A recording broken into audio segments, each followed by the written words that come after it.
The streets are talking, folks. And they're saying Zion Williamson didn't actually have a non-COVID illness. No, no, no, no, no. He had some symptoms. He had a little sore throat. That sore throat wasn't caused from an illness. No, it was caused from him choking in the spotlight. Oh, no, get it done.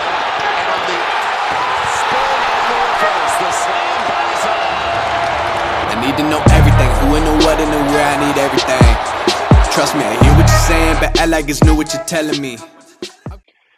And that's State of the Pels. We're going to hop in here. We got a panel of two tonight. We're just going to get this thing going, kick it off. Joined by my special friend, the Dave Rainey on Twitter. He's been in a few of these with us already. Obviously, normally have Chrissy here, Sports Chrissy. We normally have Dylan McNeely. Few people missing tonight. We couldn't get the band together, but we want to keep this thing consistent. So just going to kind of jump in here. Obviously, everybody knows Dave and I from Who Ever Knows podcast. If you haven't seen it, check it out. But tonight we're talking Pels. It is State of the Pels. Last time we left off, the Pels were trending upward. They had come off that bad in-season tournament, but then turned things around. Zion had a phenomenal game. And then in between there, I mean, we've had some massive wins, right? Like a couple really, really big blowout victories against some of these bad teams. We've gone on a good run, which you would expect. And then tonight, we face off against a returning Ja Morant, who showed us what a superstar truly is. Mm-hmm. I will just kind of turn it over to you at that and let you give your thoughts on the game tonight, or even some of the last games, and just kind of where we are since the last time we had this conversation. But go ahead and pop in, man. Yeah, this is the just to recap the last week, I guess, between episodes. We got the full Pelicans effect, the Dr. Jekyll and Mr. Hyde show, where you get a few dominant wins over the teams you're supposed to beat, which is something the Pels hadn't done this year. They're a weird team that only beats good teams and loses to the bad teams. But we've kind of turned that around and beat the teams we're supposed to beat.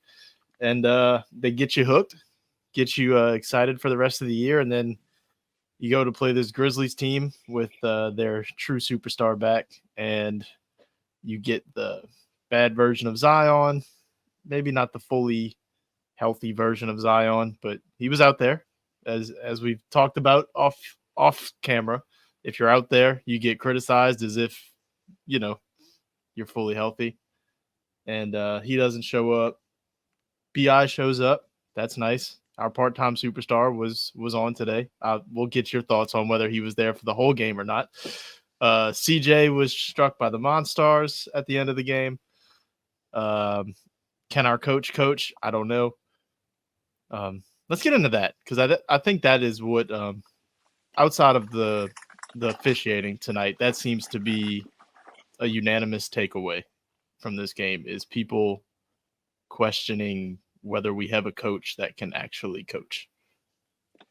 Yeah, there's some really, really questionable things down the stretch, and I saw Twitter pointing at a lot of different things. You hear this stuff. Obviously, I started this episode with like Zion shrinks in the moment. I don't think that that's what happened tonight, to be completely honest. I think that there is a situation where you want one of your superstars to take over down the stretch, which we'll get into in a minute.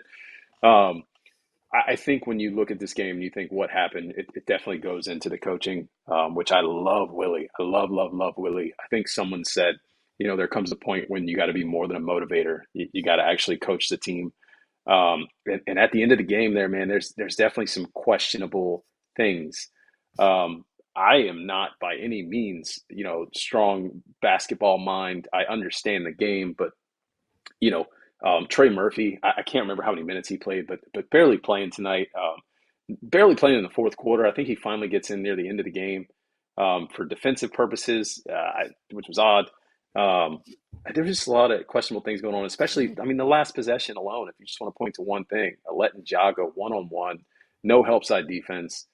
Now, is that the players? Is that the coach? Like, I don't know. But there's definitely some just oddball things, and just hoping your players are going to figure it out on offense. It didn't seem like they had anything structurally in place, right? Like that's just kind of where I am. I'll let you give your thoughts, but Yeah, no, it's just it's really a tale of two halves, man. Like I was trying to say, we play like the basketball version of prevent defense is, in a way.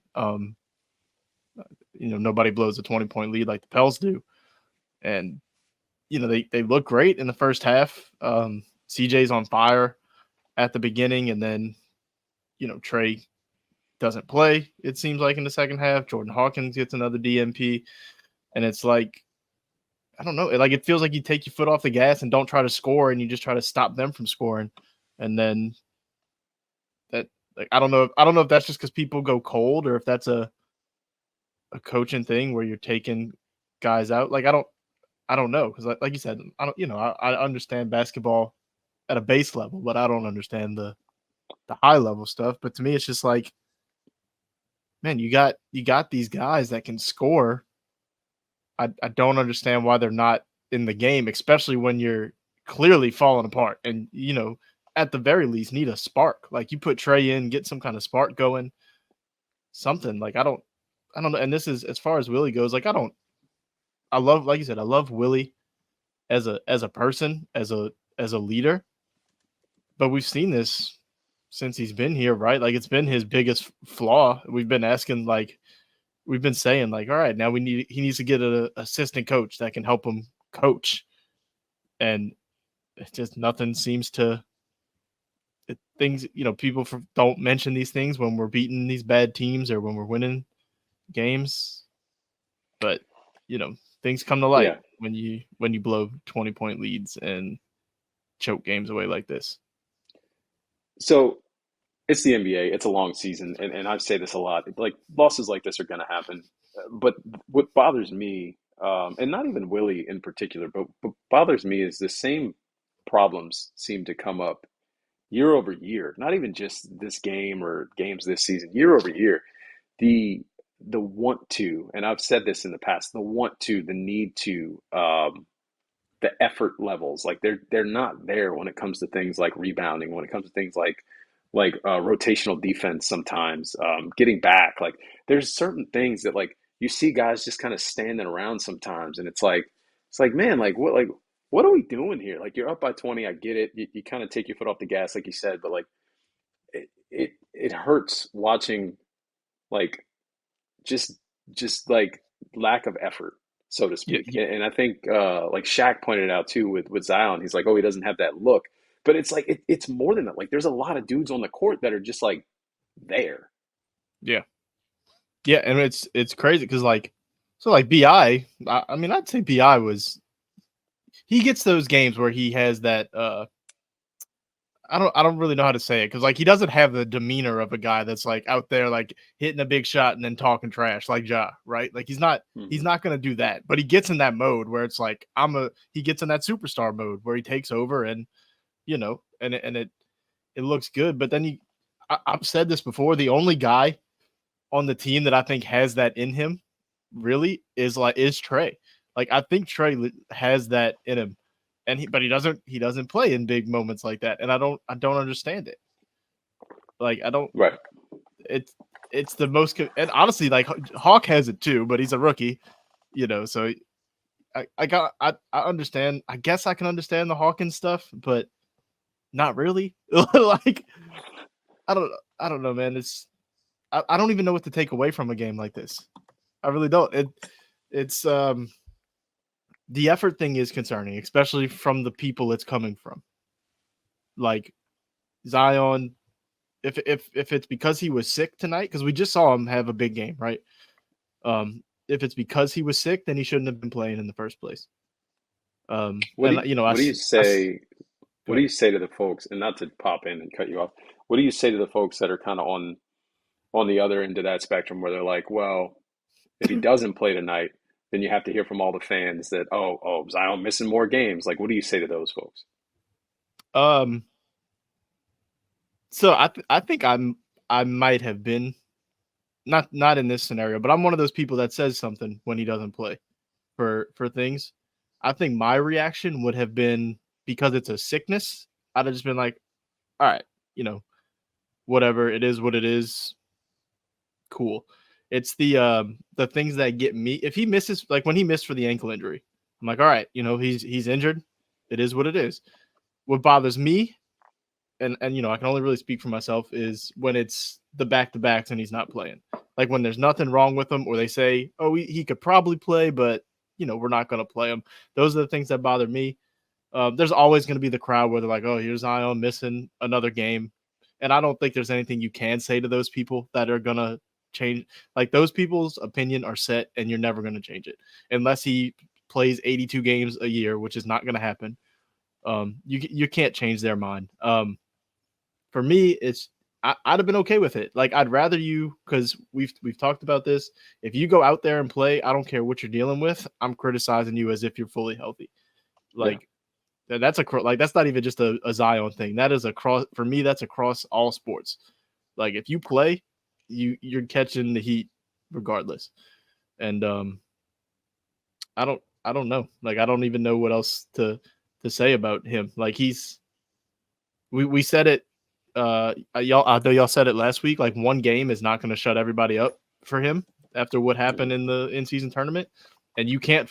That 36 points is meaningless now. Like, when you follow it up with 5 for 12 for 13, Now if he bounces back and he's not sick anymore and has another big game, maybe you kind of just forget about this one. But I think what's tough is it happened on national TV, right? yeah, Like no, that matters 100%. Rel had the best tweet today.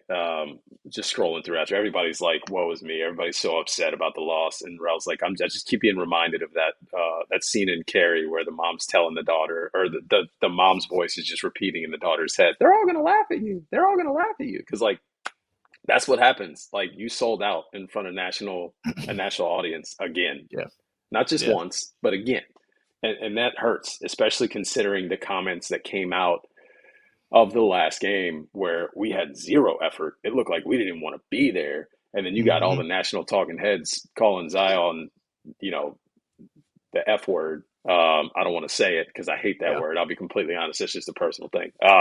But No, I'm with you. and then and then like, you come out, you play strong down the stretch, and then you come back tonight. You have an opportunity to redeem yourself, and you fall on your face. Well, It I sucks. mean, you Bi didn't have a great game in that game that everybody Fair. was talking about, and then he comes back on his next opportunity on the big stage, and he shows up like the Bi that always shows up on the big Yeah. stage. So I mean, it's the sample size is big enough to me now with Zion in these moments that I think it's fair to start questioning. Like, I don't know that this is a fluke anymore. I think it's starting to become a trend with him in the big moments, and I don't like. He needs to. You saw it with Ja. He has, like, the first thing they asked him after the game was, you were exhausted at the end, and that's expected. How did you manage to do what you did? And his response was, "I'm a dog." Like, I want that from Zion. I need it from Zion. Like, and if he doesn't get that, like, I don't think we're ever gonna see him reach his potential. Like, he has to be that kind of player. And I think in his Yeah. mind, he is. Like, in his mind, I think he thinks he can get any bucket on the court, or at any moment, whatever. Like, I think he thinks he can get his, but he just seems to shrink in the moment. And I don't know. I don't know if it's a mixture of, I don't know if it's because he doesn't get a couple buckets or doesn't get a couple calls, and he just kind of, gets in his own head. He's like, man, F this. Like, you know what I mean? Or Yeah. if it's all this other stuff, the media getting to him, and now he's just got too much on him. Like, I don't know what it is, but I need him to, if he doesn't ever hit that next step mentally, we're never going to see the Zion we hope to see. Uh, yeah, I agree. I really hope he does. I don't know if I put too much. I know that we've kind of beat this horse to death, but I don't know if I put too much stock into tonight as far as that goes, as far as the mindset goes. I know that I've talked about that a little bit, but um, he did get into foul trouble very early, very very early, which changes the whole game for him. And then him also playing sick. Like, I was looking, he only played 25 minutes tonight. That was one thing that stuck out when I just pulled up the box score. Ingram played 37. CJ played 41, which may explain some of those air balls at the end of the game. Like, CJ McCollum, one of To, the oldest to dudes be, on the team, playing 41 minutes. Like, that's rough. well, to be fair, his first shot also hit off the side of the goal. So, like, also completely airballed and missed. So, Yes, you're right. But his very first shot, maybe his legs weren't warm yet. We'll just go that Fair. Listen, he route. got hot down the stretch. Okay, he looked Listen, phenomenal, yeah, phenomenal. And then just it was like after that, it was like Unc at the barbecue, just throwing up shots and not even getting close, and you're laughing at him, or like you said, like he got space jammed. Like it yeah, was crazy. I'm like, what is happening? yeah. But to Just go I back mean, to your, yeah. go Go ahead. ahead. Well, I was gonna say to go back to your point earlier. You mentioned that I was gonna get into like part-time superstar things like that. We joked about that. We mentioned a couple times. Bi had a phenomenal game. He had a huge game. Scored 34 points. If I could play devil's advocate, which I don't want to hate on Bi. I think Bi had a phenomenal game. 34 points is amazing. He stepped up in the moment.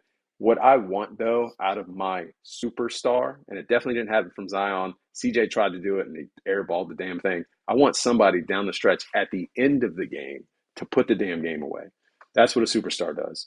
Ja Morant, you saw it. It was right there. He knew the game was there Mhm. for the taking, and he went and took the damn game.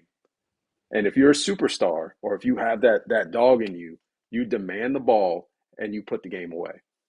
And instead, we Yeah, got like 4 or 5 ugly possessions. yeah. Like we had one good look. That CJ look was good, but he just airballed. Um, and Well, then and a that's couple. what that's what I want. The one before that might have been the possession before that too. I think somebody we had a couple threes, a couple good looks from three. Maybe it wasn't before. Maybe it was a little early, and I'm just mixing up the time. But yeah, no, I think that's fair. Um, at the same time, to me, the point of having multiple guys, multiple superstars or stars, whatever, um, is so that like you don't want Bi to go take a bad shot for the sake of being trying to be the guy. We've seen that with CJ before in the past where he takes these terrible shots and we're like, yeah, I wish we had somebody that could close out a game, and then he goes and just throws up a terrible shot because he's trying to be the superstar. And it was something I always hated about Anthony Davis was that he would try to take over in that end of the game, and he just takes bad shots for the sake of taking the shot. Um, so yeah, I agree with you. Like I want somebody to be that guy, but I don't know if there's better looks. Like I'd rather one of these other guys that are there to take pressure off of each other to take it. Like I don't know that one guy has to be. I don't know. I don't know how to word what I'm trying to say. Like because if Bi does try to go win the game and he forces a terrible shot, like what's your response going to be? We're gonna be. Well, It's gonna be the same. It's gonna be the same thing as always. that's not what I'm getting at. I don't want him when I say go put the game away, I don't mean go force a terrible midi with 3 people in your face and hope you make it. I mean demand the ball, call a play, call some action, tell Zion, hey, come set a pick for me. And as a high IQ basketball player, you know something that is probably going to work against the team you're playing because you've been playing them all night. So you Mhm. should know if you give them a certain look, you're either going to get a certain matchup, things are going to go a certain way. So you put that in place. Like you should know in that moment, hey, this is what I want to do, so let's do it. And if you don't have the look, you pass out of it. Now, granted, if you dribble, dribble, dribble, take the whole shot clock, like it's bad possession. I'm not asking for that. Mhm. I'm just asking to man the ball, get into a good set, get a good look. That's what I want. Yeah, that's fair. That's fair. I mean, yeah. I mean, I don't really know what else to say. That I mean, that's what you want. Whether it, I I want to see that from Zion. Like that's well. I mean, I get it's weird because I know what his final possession is going to be. It's going to be go as hard to the rim as I possibly can, and it's either going in or we're not getting a foul call. So like, I don't know why I want to see it from Zion because like, it's not like he's got a bag he could go to try to get a bucket. Like Right. Bi probably has to be the guy in that scenario, but I don't know. I I'm trying to give Zion a little bit of the benefit of the doubt here because he was sick. He got like you said, he got into early foul trouble, so he doesn't play all the minutes. Like he's got 13 points in 25 minutes. Like not awful. It's not a terrible game. Um, Yeah. for me with Zion, it's been the every time I look at the stat sheet with him, the thing that jumps out to me is the lack of rebounds. Every time, every single time. Like I know he's not the biggest guy on the court, but we see him, as Dylan said, kissing the rim on alley oops. Like, dude, go get a rebound. Give me some effort. And like if you're not giving me the effort on defense or rebounding, then you need to be getting me 30. Like you can't not give me the effort here and not be putting up points or whatever on the other end. Like it's got to be one or the other or a mixture of both. And it's hard for me to get past that with him right now. Yeah. I know I keep Yeah, that's hammering fair. it, but that's what just keeps standing out to me. Yeah. Well, I mean, we can move past it. We've beat the effort and the Zion and all these things. We beat this one game to death. There's not a lot else you can take away from this. Um, Yeah. so let's move forward, right? Yeah. I think coming up we have the Cavaliers, which is gonna be a tough one. You have the Rockets. You have the Grizzlies again. It's a tough Oh, the stretch. day after Christmas, and you have the Jazz. Like you got it. Before it was looking a little simple. Now your easiest game is the Rockets, What's who funny is you've lost to. the Jazz are not even that good of a team, but we all know how that goes. Yeah, that's why I said your easiest game is the Rockets. Because Yeah, no, yeah, I was looking yesterday. It's not an easy stretch here coming up for them. And then the Lakers are after the Jazz. right. So Yeah, redemption game. So what is your expectation over these next, let's say 1, 2, 3, 4, 5, just close out the year? 5 games, 5 game stretch, close out the year. Are go they ahead, a winning? Are they above 500? mm, while I'm talking, go ahead and click in the January and see how much not easier the schedule gets. Just for Listen, fun. the West is brutal. Okay, Yeah, the it West is is what it is. um it's funny, man, because this is what I was talking about at the beginning. Like we've been beating good teams. So like you see this stretch in your head after what we just saw, you're like, man, that could be tough. But all year, outside of the Lakers game in the tournament, like we've hung with these good teams at the very least. Like, um, so are they going to be above 500 by the end of the year? Is that what your question is? Will they be above Yeah, 500 by the end of the year? yeah, Yeah, I'd say so. You got a 3 game or a 4 game bit of leeway with 5 to go, 4 to go, 5 to go. I don't know. Math is hard. Uh, I think so. I think they can beat the Cavs. I know the Cavs have kind of given us some trouble because they got size with their guys, but hmm I think you can beat the Cavs. You should beat the Rockets. Um, if they lost to the Grizzlies again, I wouldn't be surprised because like I said, this Grizzlies team is not the 7-19 Grizzlies. This is the fair. 1-0 Grizzlies with Ja. Um, I'm expecting to lose the Jazz game, like I just am at this point, and then I I don't expect to beat the Lakers. I think the Lakers we match up terrible with the Lakers. I don't think that's a good game for us. So I think so. I think you can win. You bounce back over the next 2. Um, hopefully Zion is fully healthy by Thursday. Yeah, And bold, bold take here. I'm going 4-1. no, I'm going that's four and fair. one over the next 5. I said 3-2. I could definitely see 4-1. Yeah, I'm going 4-1. I think you get a motivated Zion. I think this team is going to roll. I don't think they're going to blow teams out like they have been doing. I Mm-hmm. think there's probably a bad taste in their mouth from tonight.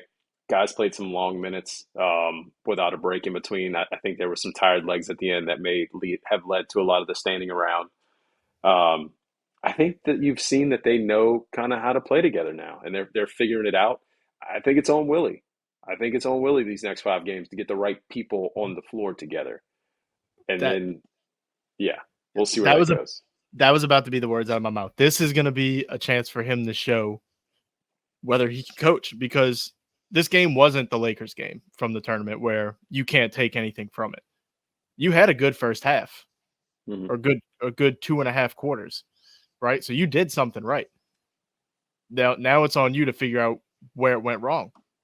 And so you have what 3 games before that. So 3.5 games of good basketball to figure out, all right, where did this one go wrong? And that's, these losses can be these types of losses can be a little bit of a blessing sometimes, right? A coaching moment, Yeah. and you just kind of see it could be. I mean, part of it is like their superstar just like when guys like if you're playing a Kevin Durant, a Steph Curry, like sometimes they just get in that mode, right? And it's like Herb was on him on that last play. Like that was Oh, yeah. awesome defense. And it's just one of those things, man, where he took over and there wasn't nothing you can do about it. We've seen Zion or Bi get into that a couple of times in the past. So yeah, there was things that happened and obvious things that happened, but that's part of it. Is he just went crazy and there wasn't anything we could do about it. It seemed like players get into that unguardable mode, and it's just like, what are we supposed to do here? Come up with a So better strategy. no, Um, I mean, yeah, but you know what I'm trying to say. Like that is part of what happened. Like yeah. Yeah. Yeah. sometimes players are just unstoppable, and it's like, all right, this is his night, and all right, Yeah. No, I think I've said this in the past. Willie has always been the guy, although I've been eating my words over the last year here.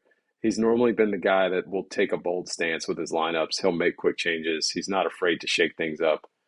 Um, I think what he has to learn if he has to take the next step in his lineups and in his coaching, and this is just a guy on his couch, right? But I think he has to understand who to play in which games. Sometimes he gets comfortable with certain lineups and he'll trot them out in every game. And sometimes a Jose Alvarado lineup, sometimes it's not a Jose game. You know, right. sometimes it's not a. Sometimes it's I don't know. Sometimes you got to shake things up. You got to have other guys playing. Sometimes it's not a Najee Marshall game. Sometimes it's not a Cody Zeller game, right? Sometimes it's not a JV game. And he's our fearless leader. Listen, you want to give somebody unsung hero credit. JV over the last 14 games or whatever you want to say has just been consistent, and he has been a mountain of a man. Like I got to give him all Let's the be shout outs no, right now. let's be 100% real. Not over the last 4 or 5 games, whatever. Over the last how many years has he been here? That's fair. Yeah, Like, has he had bad games? Of course.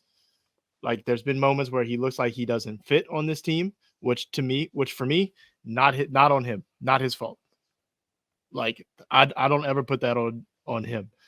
One thing you never get from JV is a lack of effort. Um, he's gonna go out there and grind every game, and that's been since he got here. So, like you want to talk? There's been a conversation lately of who's the MVP of the Pels season so far, and I've kind of said Herb. The answer might be Jonas Valanciunas. it might be. Shout It out to might be. Jonas. All right, let's close this out. I like to keep these short and sweet. We've kind of beat some dead horses here. We're just dragging it out with a lot of words to say the same things. I feel it. I can feel it coming out as I say it. I'm like, all right, let's just close it. Mhm. Um, I know you've been on a few of these. We've gotten in a rhythm or a rotation where we close out with just a random thought. Is there anything you want to talk about? Anything top of mind? Anything in your world that you want to call out? I'll give a I'll give a sports thing and then a non-sports thing here. You don't get two? Yes, you do. Listen, Go ahead. I do. Hey, we're short 2 people. We each get two.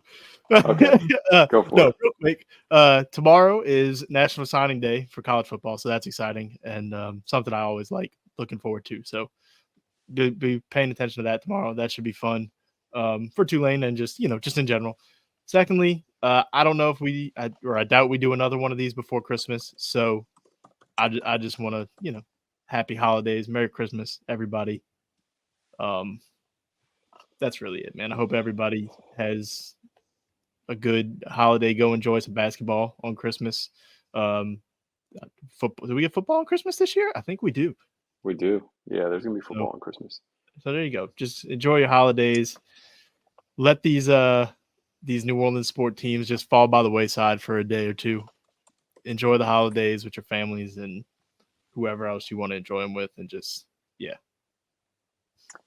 Yeah, mine is kind of echoing the sentiment a little bit here. I did see it's a reel or something on Instagram I've been seeing, but I want to call it out a little bit here.